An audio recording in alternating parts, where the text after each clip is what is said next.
अब जैसे खेत में हमने देखा ये ट्रैक्टर वाले ऊंचे शोर में ऐसी बेहुदी भजन गाने रागनी वो गाते हैं, ट्रैक्टर चलाते हैं, और वहाँ पर भगवान के भक्त अपना कान में लीड ला के और कोई मंत्र सुन रहा होगा या कोई शब्द सुनेगा, ट्रैक्टर चलाते चलाते नित्यनेम कर रहा होगा और सुन रहा होगा, मजदूरी करते करते भी आप ये कर रहे होगे।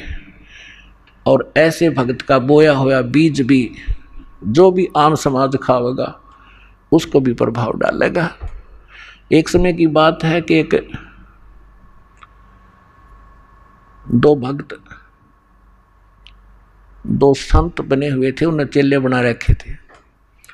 थोड़ा बहुत अध्यात्म ज्ञान इनको होता है तभी तो ये थोड़े बहुत आम समाज के अंदर पूजे हो जाते हैं। तो वो दो संत थे, एक संत कहने लगा चल मेरे शिष्य हैं वहाँ चलते हैं, वो दूसरा भी साथ चला गया। तो जिसके वो जाकर रुके उस बहन ने नाम ले रखा था, दीक्षा ले रखी थी। उसके घर उसकी बहन आई हुई थी, उस बहन की बहन, और उसकी बहन की लड़की विधवा हो गई थी और वो बहन बड़ी टेंशन में थी।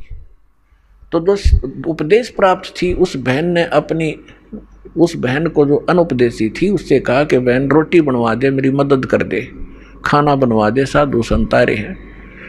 तो उस बहन ने वो खाना बना दिया जिसकी बेटी विधवा हो चुकी थी। उसी टेंशन में थी वह, क्या होगा मेरी बेटी का, छोटे छोटे बालक हैं, हे भगवान के ऊपर कैसे गुजारा होगा, माता पिता को तो बड़ा टेंशन बनी रहती।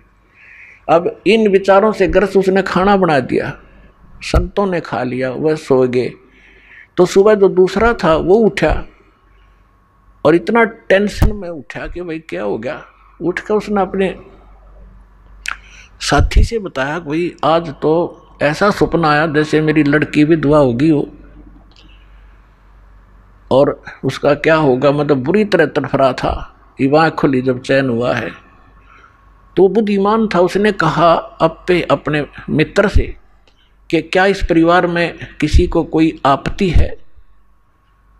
तो बोला जी मन ने भी नहीं पता करता हूँ। उसने अपनी शिष्या बुलाई कि बेटी आपकी कोई तकलीफ है किसी प्रकार की, कोई लड़की को हानि होगी है। तो वो कहने लगी जी मुझे तो कुछ है नहीं, आपकी कृपा से मेरी बहन आई हुई है और उसकी लड़की मर गई, उसकी लड़की भी विधवा होगी, अभी 10 से 15-20 दिन हुए हैं और वो आई थी। तो उस संत ने पूछा क्या खाना किसने बनाया महाराज, कि उसी ने बनाया था। अपने आत्मा उस बहन के द्वारा बनाया गए भोजन में भी विचार प्रवेश हो गए और उस संत के ने खाया उस पर भी प्रभाव डाला उसने। तो इसी प्रकार अब ये अच्छे वचन, अच्छे ज्ञान, अच्छी वाणी जो भी जैसे कोई कहीं भी इस क्रिया कर रहा है तो उसी के अंदर प्रवेश करेगी। जैसे कोई सेठ है बैठे बैठे मंत्र कर रहा है और काम क्या वहाँ पर वाणी ला ले अपने भगवान की, दुकानदार है या कोई किस मजदूर है और कहीं भी जो कार्य करता है अपना, तो वहाँ क्या होगा कि उस सामान के ऊपर भी इसका प्रभाव पड़ेगा, जो और खरीद के ले जाएंगे उनको भी असर होगा। तो इस प्रकार